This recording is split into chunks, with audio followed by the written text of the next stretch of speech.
Good morning, good people of a great nation. It's a pleasure to welcome you to the first of the two-part discussion segment of Development Focus with Jide Ojo on ITV today. Today I'm doing something. I'm carrying out an experiment. The hunter is now the hunted.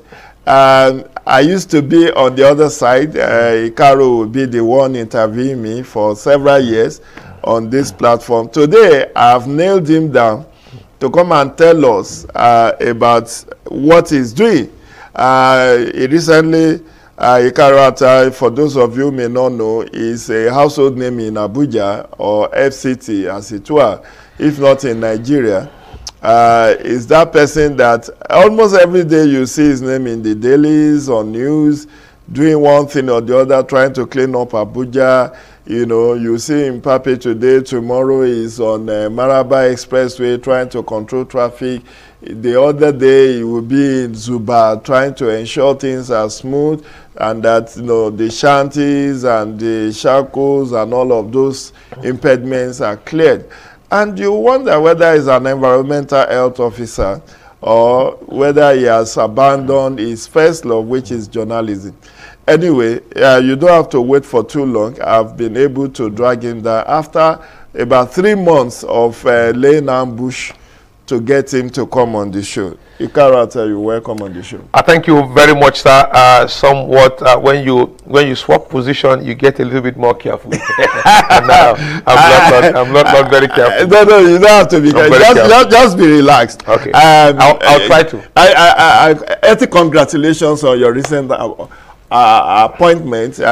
Long before then, the formalization of your appointment, you've been doing so much, trying to restore the sanity on Abuja roads and in our environment here.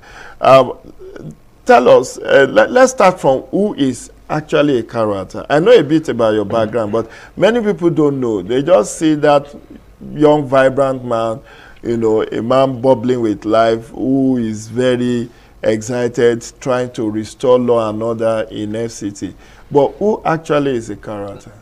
Well, I have not been interviewed like this before. this is the first time I'm really. Yeah, I know. You've been on. I was so fixated, sir, that you'll be asking me about what I do. But the question. Yeah, but people would like to know who exactly is this man. I think.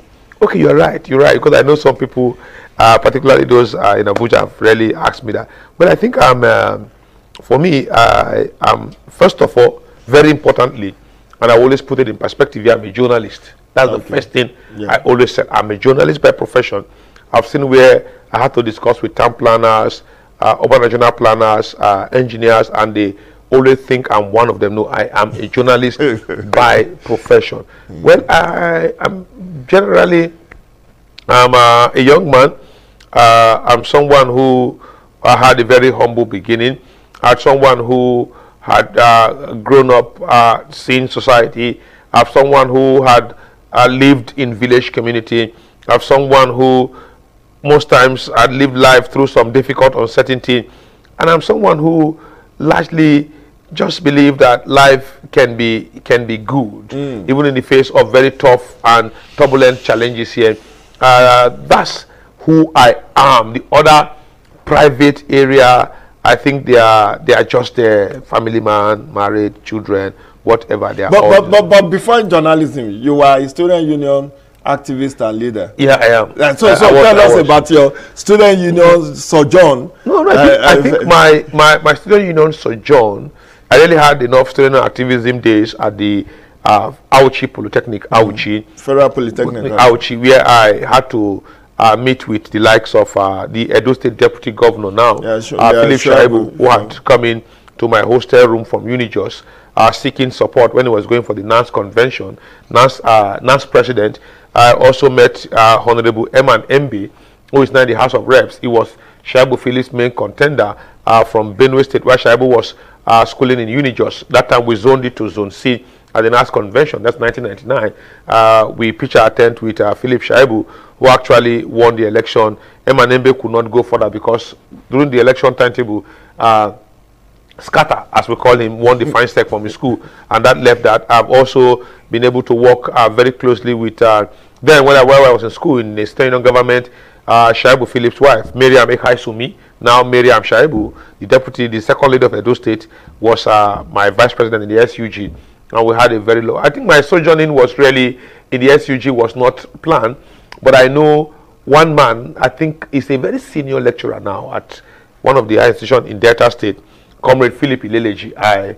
When we resumed school, we had this orientation, the second day, and I was the one who spoke extensively.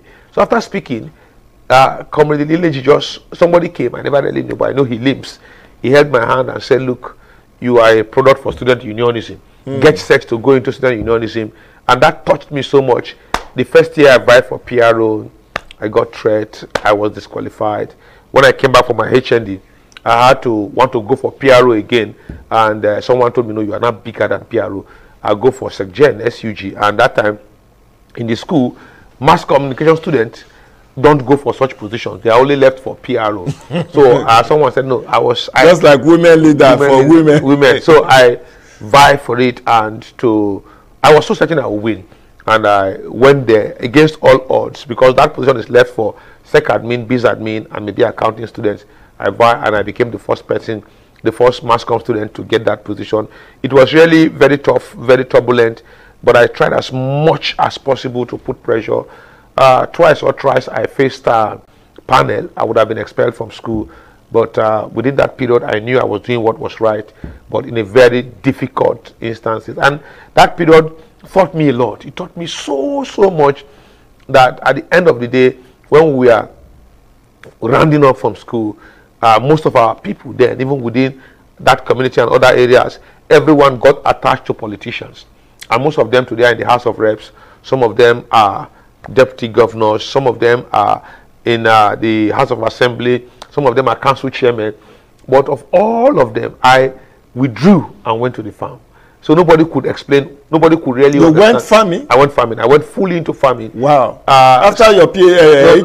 After I went into, I did not go for NYSC. I don't know why. My school did not send our name. So we stayed almost 2 years at home waiting for NYSC.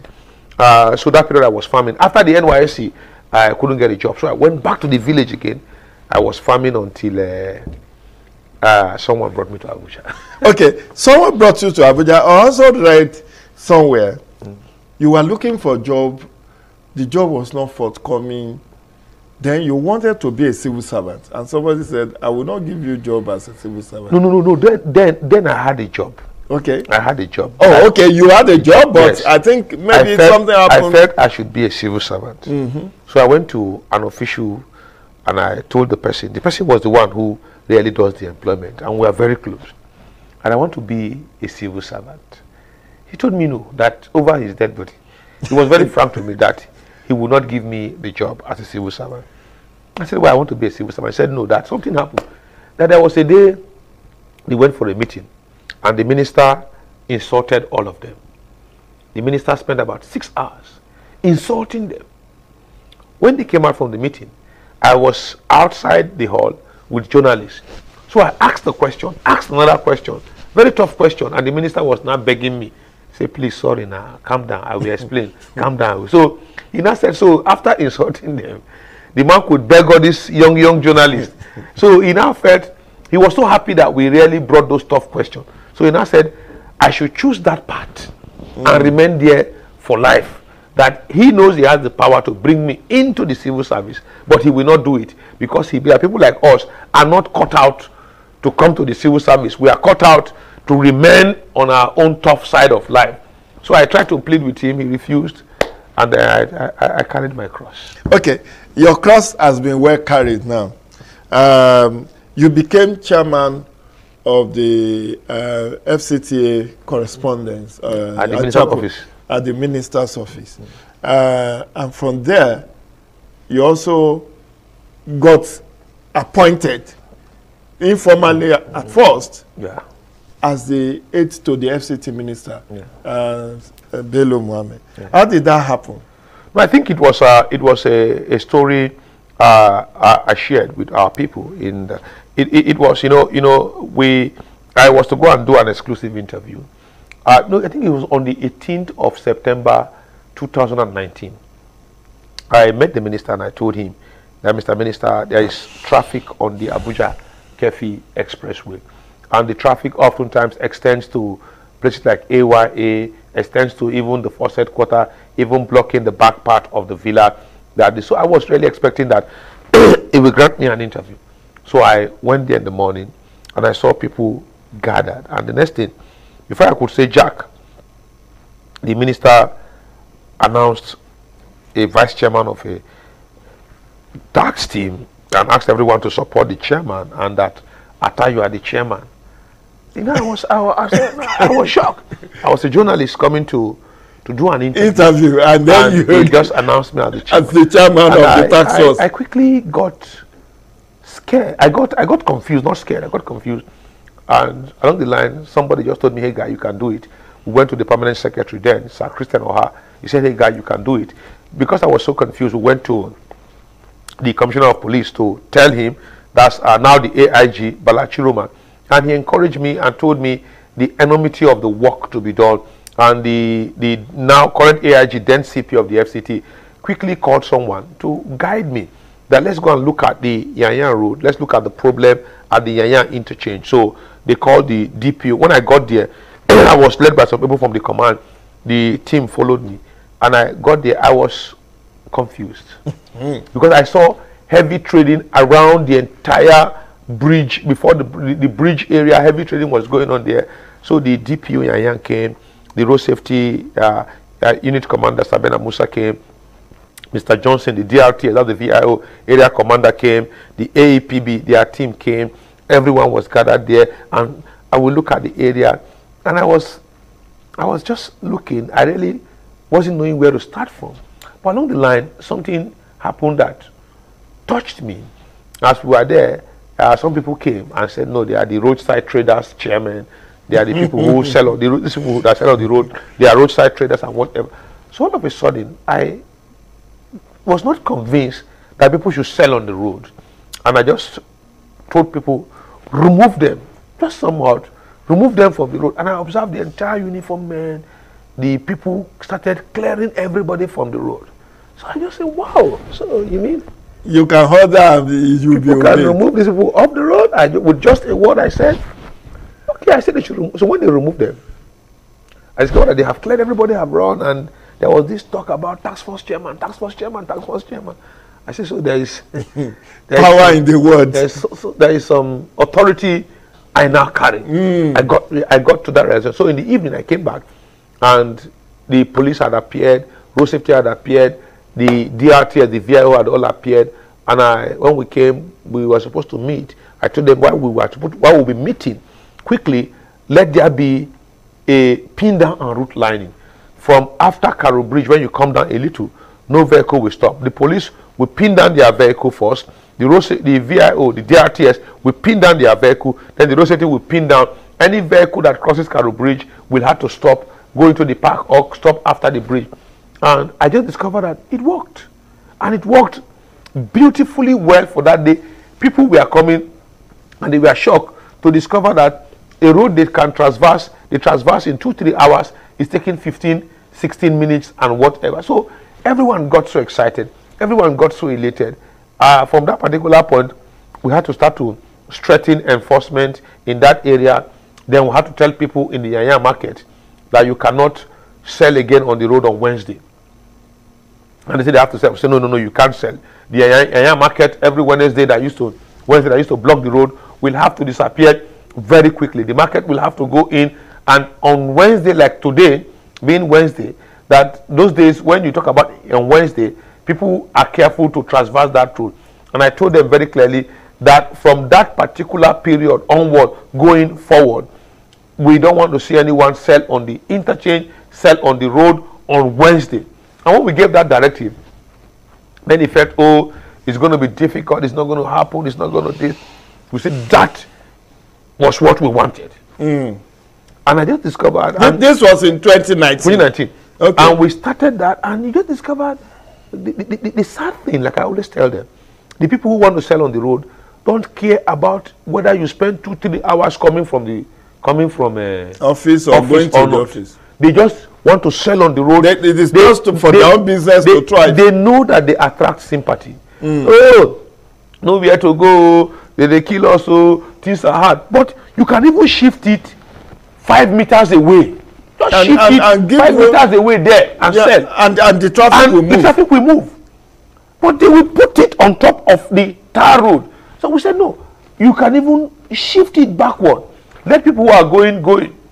And all of a sudden, they whip up public sympathy. But the public, like from what I have come to realize, will support them. But once they start to enjoy free movement, they will now tell them, say, this man tried. That's what I have observed. So when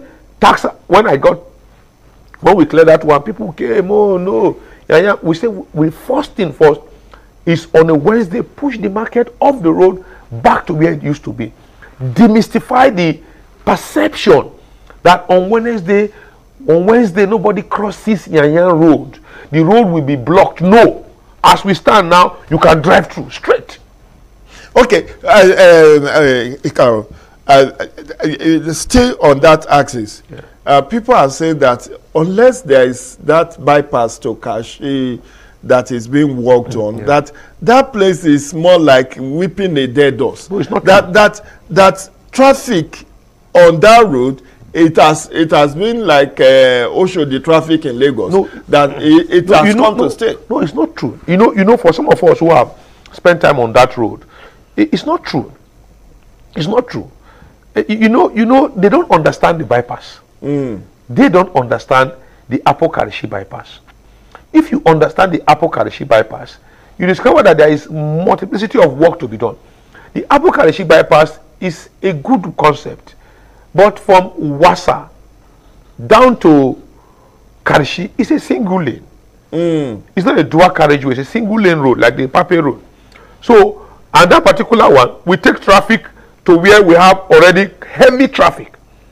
That's the ShopRite area of Apo resettlement site. Okay. Now, if you look at areas around Karishi, if you have gone there, I've spent time there, I go there regularly. Karishi is already exploding. Karishi is already exploding. This is population.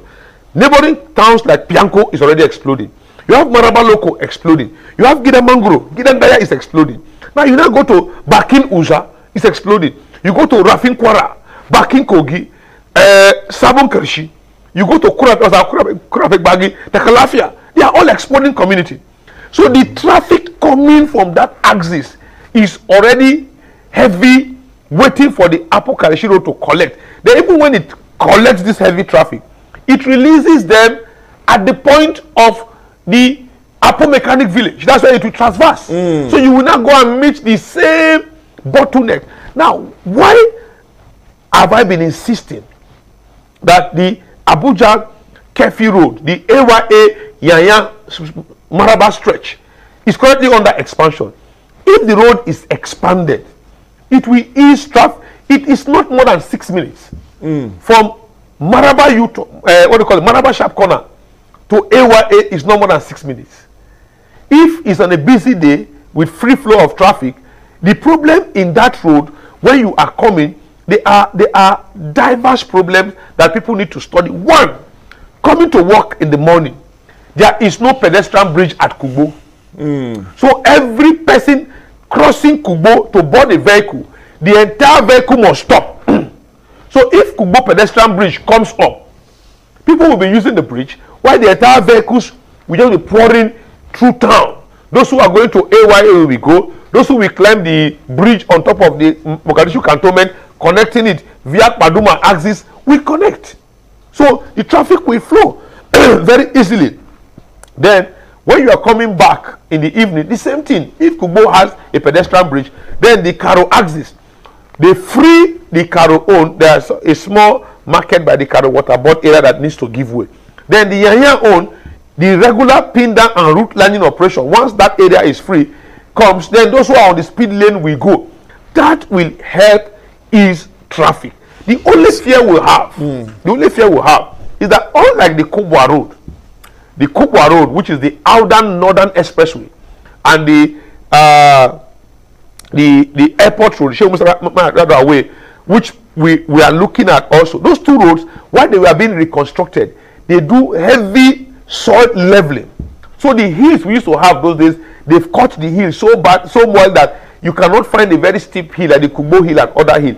So in terms of that particular road, the road is having a slope coming in from Abacha Barracks, from AYA. You are sloping down, and some trailers can easily fail brake, while the ones who are also ascending up, like the ones we had last 3 weeks, where a trailer carrying timber couldn't go further, it slide down and cover the road. We had another one again last week, where another one carrying some items couldn't go. Those ones are problem. But if we're able to fix it properly, it's a federal road. It's a federal road. That means under the control of the Federal Ministry of Works. If the potholes there are properly patched, regularly scarified and rehabilitated, we won't have much problem on that road. Traffic will flow. Then the road traffic officers, the DRTS, the VIO, the road safety, the police warden, and the Abuja Environmental Protection Board giving support. If everyone who is to work on the road comes out on the road, the agencies, you won't have problem. Okay, now you are the task force chairman. Let's come back to your recent appointment. You are more or less dealing with traffic for like 2 years. COVID. Then you entered COVID. You were enforcing COVID restriction, COVID lockdown. Even here in Pape, you know, you are climbing trucks and ensuring compliance with COVID lockdown. And now, your task seems to have been expanded. With this recent appointment, you are enforcement, you are, I think there are 3 things. You said? Monitoring, inspection. Monitoring, inspection, and enforcement. Now, what is your schedule of duty now? Going from your recent appointment? My schedule of duty will have not been fully defined, but I think the minister, my main schedule now is to work with the FCT minister. He's my boss. Okay. He's my boss. As SSA, I'm under his office. I think. But you are a presidential aide. Yeah. Because that's the way it was reported. No, that's the way it is. But I am working directly under him. Directly under him as my boss. He is the one who will give me guide to what I will do on enforcement. I think that one is clearly defined. On monitoring and inspection, he is the one who will give me the area to operate. He will give me the area to operate. That has not been clearly defined. No, I think most times now, he will give me the areas. Let me use that language now. So that will largely guide me to success, or guide the FCTA to actually get results in the area of maximizing my potential. Because if it is just an open tax, we may just go to areas that we may not be. But I believe once we settle in the new year, he will have to, I know I can tell you for free that he will give out enough assignments. And there are quite a number of you anyway that were appointed same day. Many. So many of you, about 20 plus. Yeah, but Minister of State and Minister. Yes, I mean the ones I read. Yeah. But your name was very outstanding on that list. It's like you and others. That's the way. No, maybe because you are a journalist, those who reported Ikaro appointed presidential and the slant. No, I think the fact is that having been involved in enforcement before, having been involved in COVID, having been involved in critical assignments, you know, normally to project, they project such someone who has been in the media, and it gives the lead strength. I think that's what it is. I understand. Yeah. No. Let me. We'll come back to this enforcement and monitoring. Where did you get your wisdom on the holy books? You cite Quran, you cite Bible with the ease. I recall that you went to an imam during the COVID-19 enforcement, and you had should I say tete-a-tete or battle of words, you know, and you cited Quranic verses to support what you are doing on behalf of government. And everybody respected you. Where did you learn all of those? No, I think the first thing first is I was raised up. I was born by a soldier. My dad was a soldier. Oh, and I was raised in the barracks. All right. And those of us who grew up in the barracks as barrack boys, there is this extreme freedom, particularly those of us who grew up in the other ranks barracks, the lower Kedar barracks here, we have this freedom. Those of us who grew in the 70s and in the 80s, we play a lot, we mix a lot, and we had parents who are very, very liberal. Our parents are so liberal that you may likely, apart from the chaplain and few others, you find a situation where those who are soldiers in the barracks are almost 98% liberal on all sides. Be it Salah, be it Christmas, be it whatever. It is just like a liberal thing. Everybody, you find that. So I think that gave me the leverage to largely had to take some times while I was in school, in Army Children's School 1, Bauchi, and government secondary school Bauchi, to actually go through some Quranic studies and understand the tenets and teaching of the Prophet ﷺ, as well as the teaching generally of Allah subhanahu wa ta'ala. And I studied that as a Christian. And you know when you sit with your Muslim colleagues in the school, and you are a Christian and you are in the IRK class. I remember then I had to go in, and my form teacher then, Malam Tanku, when I was in That's interesting. As a Christian, you went for Islamic religion. You sit down, and everyone knew you were a Christian, but you had to go through studying the Quran, studying the Hadiths, and everyone just got so suspicious. They know this guy's a Christian. But the beauty is that it enriches you. It makes you understand that. Then when the issue of the Christian own is a conventional faith thing, we study, and most times I try as much as possible to read, just read and read and read and understand what the Bible says. So when we got to the period of COVID-19, I observed that going to the field and leading in the field, the police commissioner then was our overall chairman who supervises us. When we go to the field, I lead and I guide them in the field, and I discovered that there will be new approach, because the first thing first, closing down the schools was easy. But when it comes to the issue of religion, it is so sensitive, very emotional, so sensitive. So I told some will even threaten to place curses on you. No, everyone, they placed a very prominent Nigerian clerics placed curses on me, and the video trended. And I told the guys then, many thanks to our own the leader, the commander of the team, then now CSP, the Aziz, we sit down, we brainstorm together, we agree. I said, look, when we get to anywhere, let's do two things. Let almost everybody remain outside. When we go to churches and mosques, remain outside. Let's teach the clerics, the clergy. Let's teach them on the tenets of Islam and the Quran and the Bible and what Jesus, the Messiah, and the apostles and others recorded. And someone said, no, that wouldn't be a good idea. That wouldn't be a nice idea. Let's just go there, pack them, arrest. I said, no, don't do that. Don't do that. Let's be more. So when we went to the mosque, or went to the church at first, and we met the pastor, and you had to expose to the pastor that, look, we are coming under government, and you are supposed to, in line with Romans 13, verses 1 and 2, obey those in authority, because they that be are ordained of the Lord. And just opposing that with Daniel 4:17 and 25, that Jehovah reigns in the kingdom of men and giveth power for the regulation of society and all of that. And the pastor all agreed, and we said, look, let's shut down. We're not stopping, we're not going against faith, we're not going against religion. You can practice that, but let's just shut down, be able to manage that. And when you get to the mosques, you have to meet the imam and tell the imam that Allah subhanahu wa ta'ala had said clearly in the Quran that all ye who believe, you must obey Allah, you must obey the messenger of Allah, peace be upon him, and you must obey all those whom Allah has given authority over you. And the Prophet said very clearly that if you are in a city and there is an outbreak of an epidemic, don't go out. If you are outside, don't come in, so that they can manage that epidemic. That's what the Prophet, peace be upon him, said. And all these are all recorded in both the Bible, the Quran, the Hadiths, and even the Epistles, and even the Synoptic Gospel.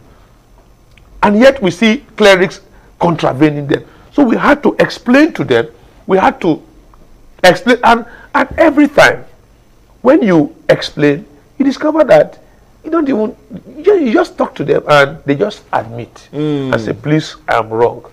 And you take them to the mobile court. Mobile court will try them, give them some fine, some community services, and they are all so easy and all of that. So now let's look at this task of cleaning up Abuja. You've been at it in the last 2 years, thereabout. What will you say have been your most challenging moments, you know, carrying out this enforcement, monitoring, inspection? What has been your most challenging moments? In the most challenging, we've really had the most challenging moment. Or the major challenges you face? Okay, no, the most challenging moment we had was at Lungu community. Lungu is somewhere in Gwarimpa, in Gwarimpa. Okay. I know that one we came under attack. The people opened fire. Wow. And they were shooting at you? They shot. No, I hold a belief, and I will say it here. I think enforcement, I always tell people, enforcement is not a child's play. I'm serious. I was discussing with some people yesterday, and somebody was telling me that he's the head of enforcement in a particular government agency, and he's just hoping that we could work, that he really doesn't want any confrontation. I say, yeah, you cannot enforce without confrontation. Of course. You can't. If everyone just obey and people just decides to leave, those who are committing illegality on the road leaves, everybody leaves, they don't need me and you. But once you are under enforcement, one thing you must know is attacks. Attacks are very, very, very common. You must suffer attacks. You must suffer abuses on social media. You must suffer confrontation. So these are issues that when you are doing enforcement, you must be willing to, because people must. So the one in Lungu was really, was really very tough. We had our personnel, some of them are injured. We had caught. We had to rush them to the hospital and all of that. Yeah. Then the other one. That was during COVID-19. No COVID-19. This ongoing cleanup. Oh, okay. During COVID-19 enforcement, I don't think we really never had problem. Just that the only problem we had was that we did not sleep. We are always on the road, all of us. I recall sometimes you were here 4 a.m. Yeah, even our good secretary of the command and control, Mr. Peter Olumuji, all of us, we do not sleep at all. We come out in the morning 4 a.m. Sometimes we stay on the road 3 a.m. At night we go for nightclubs. That was when my gray hair actually came out so much. My gray hair came out so much. Yeah, I could see some gray hair. Yeah, the gray hair. Now you have to be shaving almost every week. The gray hair. No, I think I shaved a lot, but just that one day I kept the hair and I discovered that the gray hair had increased. Yeah, because so much, of worries. You don't sleep. You don't shut down. My mind don't shut down. When I have attacks, I don't know why. How does your wife and children, how do they take your absence from home? No, they've grown up to accept that as a way of life. I know when I married my wife, the next day after the wedding, I went to work the next day. Wow. Yeah. No honeymoon, nothing? I don't think there's need. Please don't say it loud. No, I'm saying it fully. No, I don't think there's need. Well, I married her, I went to work the next day, I was chased away. And the third day I came to work, and that day I started coming to work. So largely in the last, even my daughter, others who are grown now, they have grown up. Sometimes when they see me come home around 7 o'clock, I know they always ask me, you are early today. Are you still going out? No, everybody tells me, you are very early today. Anytime I come home around 7, they tell me you are very early today. Wow. And when they see me at home, sometimes they just get a little bit shocked when I don't come out in the morning. But I think it's some of the beauty of the job. It's my path. It's my path in life. There are those whose paths are different here. But I think the tax in it is the commitment and the conviction to see society work.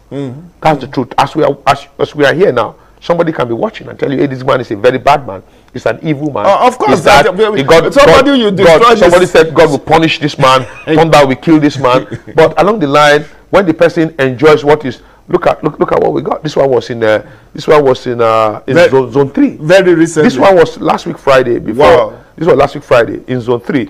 If you look at what we did there, this is what we had. Zone 3, the heart of zone 3, heart of zone 3, not anywhere close to Wuse Hospital. The heart of zone 3 was where we had these terrible bachas and shanties. Look at what we got. The heart of zone 3. Now there was somewhere you went to clean up that you found drugs. Look at hard drugs. This one, zone 3. Okay. Zone 3 last week Friday. No, when we go out, we see drug regularly. This is zone 3. Wow. This one is very high on drugs. Look at the drugs and everything. This is zone 3. Look at hard drugs, very hard drugs. So when we had to clear Toragora drug lords from Toragora Hill by a pour and about, we even recovered locally made pistols. Wow. Recovered locally made pistols. Really, now all these places clean now. Everyone there will say, those who are the people who build those bacha, for them, Atta is an evil man. But for the neighborhood, this is under Zone 4 bridge. This is Zone 4 under bridge. As you are passing this bridge, when you are coming from Zone 4, you are going to Sheraton. This is the bridge, under the bridge. That's the one you saw there. And you just have to imagine, this is the, I think this is Mabuchi interchange. When this is Mabuchi, we packed about 4 tippers of tire, Mabuchi interchange. And you look at all of these, you start to wonder what is really going on. You just pass through some bush path, you won't even believe what is just in your neighborhood. You can't believe what's in your neighborhood. So when we clear the level of drugs, the level of you just criminally minded, just insult. But the next thing, when the community gets there and people live well, somebody was saying something. He says, Atta is a bad man, God will punish him. Atta chased me from one village, okay, from Lungu, he went to Kuchibena. Atta chased him from Kuchibena. Now he wants to come back to Pape. Atta is coming back to Pape. What has he done to Atta? You've not done anything to Atta.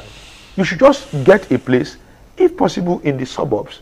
Live in a place that it may not be rich, but just live in somewhere and not by the roadside, not by where it's so close to. We can't clear all the shanties, but the ones that are endangering people's life. Let's dwell a bit on the impact of the war against insecurity and insurgency in Northwest on FCT. Now people are talking of FCT being congested, FCT, a lot of abductions, kidnapping. The other day at Abaji, a lot of abductions, Tungamaje, between Giri and Zuba, a lot of abduction. What impact has the war of insurgency in Kaduna, in Katsina, Zamfara, Sokoto, Niger? How has it impacted Abuja? I think from what I want to observe, people migrate a lot. When you have insecurity, people migrate. That's why you have IDP camps in Durumi. You have IDP camps in some part of the FCT. That even in the northeast, people moved. In the northwest, people are still moving into Abuja. And like I told some journalists yesterday when we had interview, that Abuja is a beautiful place. Abuja is a nice place. They asked me whether Abuja is working. I said Abuja is working and working very well. That if you don't know whether Abuja is working very well, travel to your village for Christmas. By January 2nd, you are rushing back. Why are you rushing back? If you claim Abuja is not working and you travel home and January 2nd you are on your way rushing back to Abuja, that means you earn a living here. Some people will tell you that the streets here are clean. Those who come from Lagos, I know the former governor of Lagos State, Akinwumi Ambode, had asked me, what are we giving to his people in Abuja? I said, why? He said, because when people are moved from Lagos to Abuja, they don't want to go back to Lagos. Yeah, I have one of them. So I was telling Governor, I have one of them. I don't want to go back to Lagos. I was telling ex-Governor Ambode that it is because Abuja work. Forget about the narrative in the media. Oh, Abuja is whatever. What if somebody leaves any place, like the lawmakers who are coming in, House of Reps, Senate, politicians, appointees, ministers and others who are appointed, they come to Abuja, they don't want to go back. Yeah, they don't want to go back because they now find comfort and solace in a beautiful, growing city with its attendant challenges. That's the truth. Abuja has challenges. So when people tell you, oh, Abuja is not working, Abuja is working. Abuja is, if Abuja doesn't work, the crowd you see around, you won't see it. Traffic shows that a city is working. People believe in the city. They love the city. That's why they are rushing in. There are people who are going home now or who are already at home. People will beg them in the village, brother Ojo, please, Emma Binu, let me follow you to the city. They will come and stay with you. They will be successful. They will do exploit. Even myself, I was a village boy. Somebody came to the village, saw me farming, and brought me to Abuja. That's my story. And today I'm here. So Abuja is a land of opportunity for all. The only thing we tell people is, please be very careful about the location. You don't just come and stay everywhere. When I came to Abuja, I was staying in Jukwe, in Yoruba quarters. I can come and put a bacha at Meitama, which is not ideal, but I stayed in Jukwe and I managed my life through. That's the truth. Okay, so that a confrontation attack is one of the challenges you face. For me, it's normal. What other challenges have you faced? Do you get funded to do some of these things, or you are working on zero budget? No, for me, I think funding is funding can never be adequate, but we get funded. But like what I always tell people, or what government we say, both the Senate, both the rep, both the executive arm of government, both the judiciary, everybody will tell you that funding will not. Okay, this is a very sad story. We are clearing this place. They went to, as we are clearing the other area, people came here and they pay bribe. As we are clearing the other area of Lugbe by car wash, before we could get to the other front, somebody had gone there and they quickly paid bribe to that person, 10,000. For what? That we are not going to come, that he will give us the money that we will not come to the place. So we finally came to the place and cleared it. And they were crying. And they were crying that they have already paid bribe to us. Why do we come? We said we did not collect any bribe from anybody. The person you give bribe to is the one you should go back and collect your money. And the person took bribe from them and they want to go and settle us. That we are working somewhere in the morning around 9 o'clock. The person was taking bribe from the other people that they want to settle. They all pay 10,000 naira. The person gathered the money and disappeared. So when we finally got there, they said they have already settled us bribe. Why did we come there? That's why those women were angry. So when you look at the entirety of the work done across the city, it's an enormous tax. Very heavy. The more you work, the more you discover that some are not connecting. Some people are lying, like the one of Mpape, when you're walking and you tell people, please leave the roadside. Like I told people in Mpape, if you leave the road, I don't think we even have the intention to come. That's the truth. What are we coming to do? It's not, when you leave the road side and people can move freely, nobody will call us to come. But when we are leaving and somebody will tell you, oh, they don't come back again, oh, the complaint come, they don't come back, oh, and we ourselves will drive on the road and we'll call it, people will be trading on the road. So we come so Ikaru, I don't know how much of public enlightenment that is going on along with your work. Your work is enforcement, it's not advocacy. You are not going to be going to traditional rulers to appeal to their people. No, you are not going the minister of the FCT, Malam Mohamed Musa Bello, the Minister of State, Dr. Ramato Tijani Aliu, they engage a lot. That's why the minister appointed about 6 SA and SSA on community engagement. Exactly, because they need to complement your work. No, they do. You are enforcing, but people are saying you as a bad person. No, it's normal. No, you see, it's a normal thing.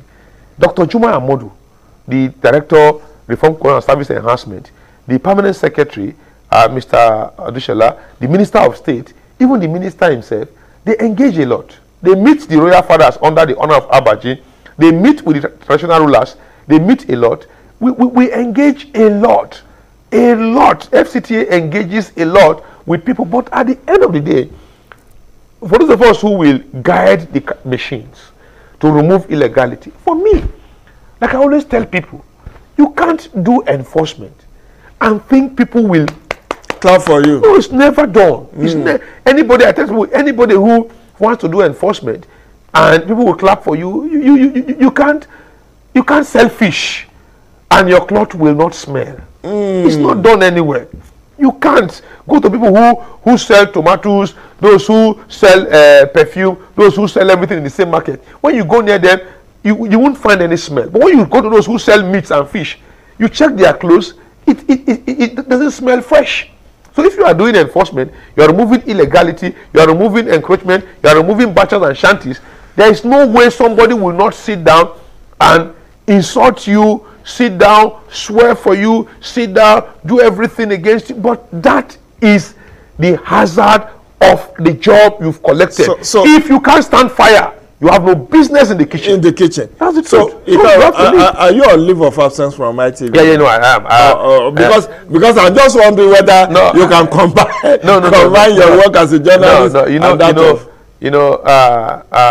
ITV have been a wonderful place. It gave me a platform to work, and when you had to go, ITV believe in professionalism, balance, and fairness, so that if you are working with government, then you had to leave the stage. Just leave the stage. Go there and work with government. Leave the stage, so that ITV can critique you. I've appeared on air where I'm being critiqued. ITV can, if somebody in Papena gets angry, that this man, Satan go punish him, this man, they kill us. ITV will give the person a voice. If I want to talk, ITV will give me a voice. So I had to leave so that the system will not be seen as aiding me. That's why the conflict of interest. So that the fairness and the balance concept upon which ITV was founded by Sir Chief Dr. Gabriel Sawadu Igbenedion will be maintained and sustained. Okay, so your success, what gladdens your mind? That in all of this, you've been insulted, you've been cursed, you've been, all manner of things have been said about you, as if you are running a sole administration. But what gladdens your mind? What will you point to as being the main successes you've achieved? I think the main thing, I take solace in the Beatitude, where Jesus had said in Matthew 5, I think from verses 9, 10, no, 9 is about the peacemaker also. I think from verses 10 down during the Beatitude, he said, "Blessed art thou when men shall revile thee and say all manner of false things against thee for righteousness' sake. Rejoice and be glad, for great is your reward in heaven." You know, we came to Pape a few days ago, and when I stood at Crush Rock, I looked towards the Pape Old Market area down. I could see a clear area. And when I drove into Pape, whenever I come to Pape undercover, I usually go around Pape. When I go around Pape, I see people on the road with umbrella. But this container, bacha, hoodlums on the roadside, all have been removed. That gladdens my heart. When I go around some areas like Airport Road, and I see people who were building some things that we have removed, I see people getting a little bit of fresh air, that gladdens my heart. When I go to like the Wuse home we cleared, Babambola and others who steal and rob women's handbags, when we clear them and I look at the area very clear, I drive past there, it gladdens my heart. I get calls from people every day telling us that, please, so recently when I got 2 text messages telling me some area that we need to clear at Kabusa Junction and whatever, that the hoodlums are there. They are begging, say, please come. That gladdens my heart. I saw a lady in Wuse, her shop, we demolished her shop. It was on the rail corridor. And a retired police officer, retired DSP, she was praying for me and I couldn't connect. You demolished her shop and she's praying for you? She said no, she had always wanted to meet me. That she believed we are working and doing what is right. That yes, she know that the shop was in the rail corridor, but she thought she could just manage on the illegality for a while. But now the machines came and removed it. But she felt what we are doing is for the benefit of the city. That whatever it is, God will guide us through. She knew that where she built that shop was on a place earmarked for rail corridor.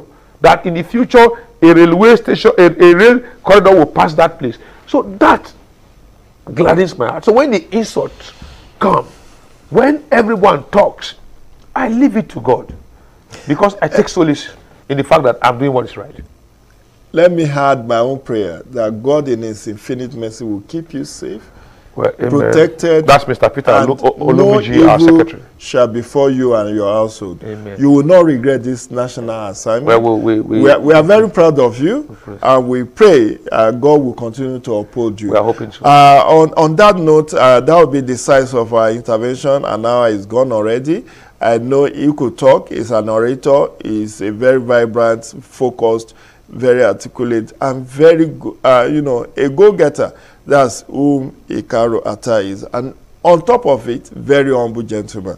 It's a pleasure to have you on my show this morning. Thank you very much. I hope to bring you some other time, and thank God that at least you obliged me in this. We've broken the ice, so subsequent ones shouldn't be as difficult as getting you down here at this first instance. But at least a lot of people have been more enlightened about your work, what you do, and how enormous, how next year, it is. We're going to be doing more work next year. Next year we will talk. My only plea to people is, we just play. When we ask you to move, I've always begged people, when we ask you to move, please in the name of God move. Don't allow us come. If you move, the machines will not come. I'm serious. If we ask you to move, you move, the machines will not come. But if you stay where you ought not to be, we'll keep coming. But I hope you are giving them notice before the demolition. We gave over notices. We gave notices to a point that sometimes we talk and talk and talk too much. We gave notices so heavily, but people want to stay. They want to wait for you to come. Anyway, that will be the size of our first discussion segment. We'll be back in a bit for the second and concluding discussion segment on this show. Don't forget, this show is open for advert placement and sponsorship. If you are enjoying it, please come do business with us in ITV.